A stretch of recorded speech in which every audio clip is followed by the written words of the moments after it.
Greetings, upstanders. Dr. O here, and let's play a game of what if. What if the shooters that we've seen in the last few weekends or last few weeks in Charlie Kirk, the Minnesota school, the North Carolina shooting off the boat, the church arson and killing in Michigan, just run down the list. What if all of those killers were Muslim? What would we be saying in the news right now? We know there'd be conversations about terrorism, there'd be conversations about Al Qaeda, there'd be conversations about Muslim bans and executive orders. Run down the list. Run down the list. What if the person was an undocumented immigrant? We know that what will be happening. More crackdowns on quote unquote illegal aliens. As you know, I say no human is illegal, but there will be more crackdown on quote unquote illegal aliens. More rhetoric about the need to get them out of the country. More conversations about the need to restrict this and restrict that and go after their children and so on and so forth. What if the shooter was black? Oh my gosh, this is a Black Lives Matter thug. These guys have no parents in the household. They listen to hip hop all day, and this is what we get. They're violent from birth. Because they come from these inner cities where this and that and this and that.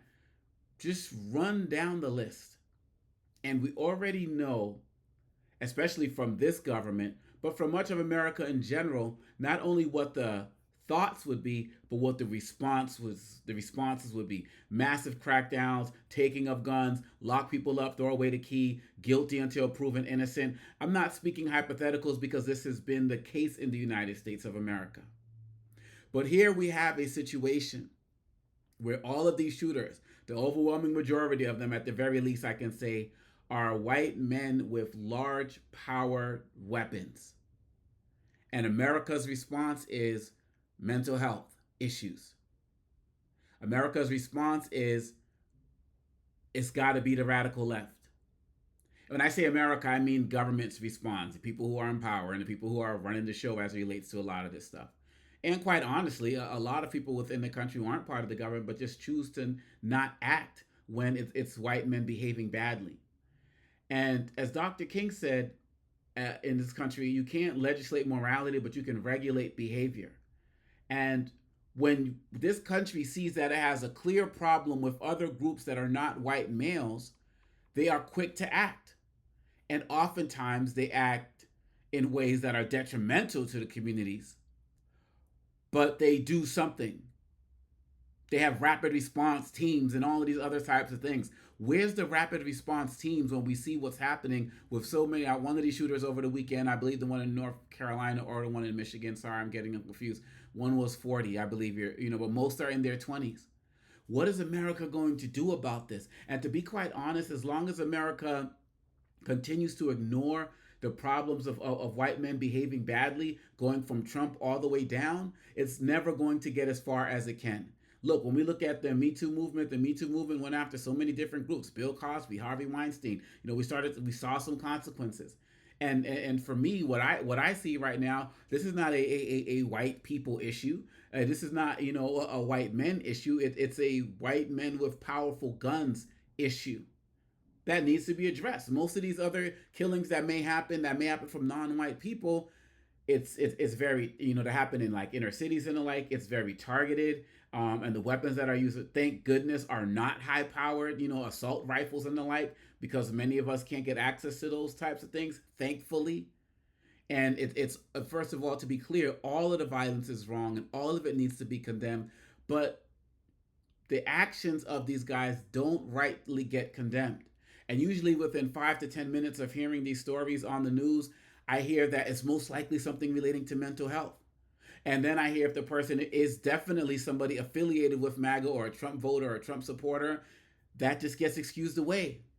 And then we start at the top, with Trump and everything that he does, and people just say, well, he's angry and this and that, he's fighting for America. And I can go to other situations. Brock Turner, the college student who raped the woman behind a dumpster, and the judge said, I can't see myself destroying the life of this man. The other student who I think as a teenager, was it in Texas, the affluenza case where this driver killed a bunch of people in a car crash, and basically his defense attorney blamed affluenza, the fact that he's so rich and so he has had no accountability that he's ever had to deal with in his life, and so he shouldn't be held responsible. And that worked. Like, we could run down the list. We can have the conversations about teenagers and other younger black boys who are found guilty of committing a crime or involved in some type of criminal case, and people automatically want to refer to them as men, right? Or young men, but they're boys. But when it comes to older white men, or white men in their like early 20s and so on and so forth, people will call them kids, young boys. There's a problem here.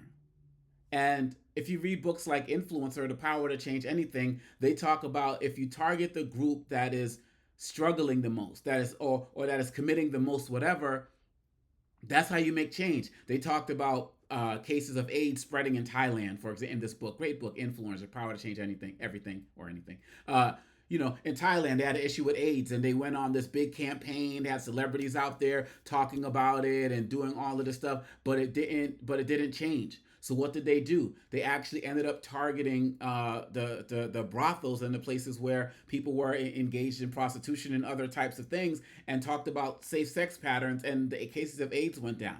Or you could talk about places like Uganda, where they had like these big malaria campaigns, learn about malaria, big advertisements, radio announcements, and so on and so forth. Nothing changed. So what did they do? They targeted the women who are primarily responsible for collecting the water, and they taught them practices to help them better clean the water that they were collecting, and cases of malaria in these particular villages went down. Like, you have to target the problem where it is. And just getting out there, quote unquote, blaming the left, get out there, or just getting out there and hoping that it's a Muslim person who did it, or in the case of Governor Cox in Utah, where Charlie Kirk was killed, hoping it wasn't one of our own, hoping that it was somebody from another country or somebody from another state. Like, all of that wishing away type stuff is not changing the situation. And on top of that, I'm noticing that these television networks don't even have 24-hour cycles, 24-hour stations, multimedia, YouTube pages, and social media pages don't even have the bandwidth, it seems, to cover multiple shootings. Everybody's only talking about the Michigan shooting, and little attention is being paid to the North Carolina shooting, where a guy shot 3 people coming off his boat. And the day Charlie Kirk was killed, you had a shooting of I believe, Jewish students in Denver as well, that barely got any coverage. And it's almost like now the media is paying attention to how heinous the type of killing was. Because not only did this man in Michigan, shoot up a church, but he drove his car through the doors of the church and he lit the place on fire. And so then that's the one that gets the most attention. It kind of reminds me of like movies we go see. Back in the day, someone would just get shot and killed, but then okay, now then that just got boring. If someone just got killed with a 38 or something like that, or 45 or something, so now they got to get killed with a machine gun and shot 30 times, and now that gets boring. So forget the machine gun. You got to have somebody shoot somebody as they're decapitating them with their swords, and then shooting the head while it comes down, and then that's what's a magnificent killing. It's almost like these real life murders that we see and tragic events. They have to get more and more graphic and more awesome in terms of what actually happens before it can get attention on the news, because we just have mass shootings every day in this country, and that's a problem. Now, to be clear, once again, all forms of violence, I don't care who it's coming from, are a problem. But when it comes to these mass shootings, we have a situation in this country of young white men with access to weapons of war committing these crimes. And they want to go to one story and just talk about transgender ideology and all of this other type of stuff. But the pattern is clear, and we as a country need to do something about it. Now, I know people like the Scott Galloways of the world, they talk about, in my opinion, they talk about like sort of like this coddling that needs to happen with men in general. But when I hear it from a lot of these guys, I just feel like they're talking about white men. And I believe that this coddling mindset is not going to work. Some of these guys just don't know how to compete, and they don't want to compete, and there need to be environments made starting at young ages where they can engage in more diverse communities, meet people of diverse backgrounds, have opportunities to have healthy competition with people, so that they don't look at people who might beat them, a woman, a black person, or whatever, as an enemy worthy of death. And of course, we need to do a lot about this online, gaming culture that so many of us just don't know anything about. And several of these guys are either radicalized online, or they're learning things through these shoot first person shooter games, or these other Discord things. But even that's not the only problem, because these types of video games exist in other countries. But in this country, there's just a combination of so many of these things.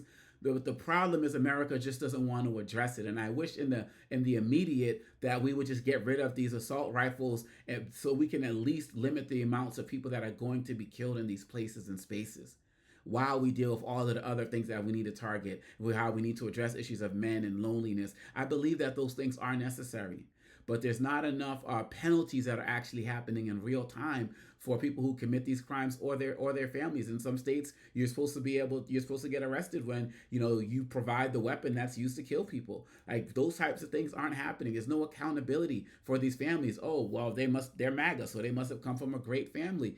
Like, that's just, those types of things allow what's happening right now to persist.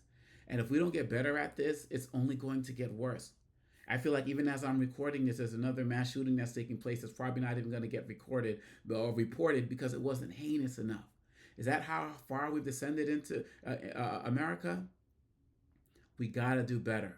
We have a violence problem in this country. There's no question about it. We have an access to guns problem in this country. When it comes to this mass shooting, if we're talking proportionality, we have a problem of younger white men with access to weapons of war. And something needs to be done about it. Don't talk about it just being mental health when you have a Trump administration that got rid of all of the bans on people with mental health challenges being able to get access to weapons, because you made it easier, Trump. Like, so don't just go there and just call it that and just call it a day. Don't just give us prayers, give us action. And until we do that, I mean, God help us coming next. And that's just really what it's about. Right now, people are going to church armed to protect their congregation. Now it's going to be happening it's already happening at schools and the like, and we just have to do better for the whole country's sake, but especially for the future and our children. Let me know what you think. Hit that like, subscribe button. Let's get to 25,000 subscribers, and let's just really do this work to end this gun violence, so we can all live in a society where everybody can be celebrated and not tolerated. Peace.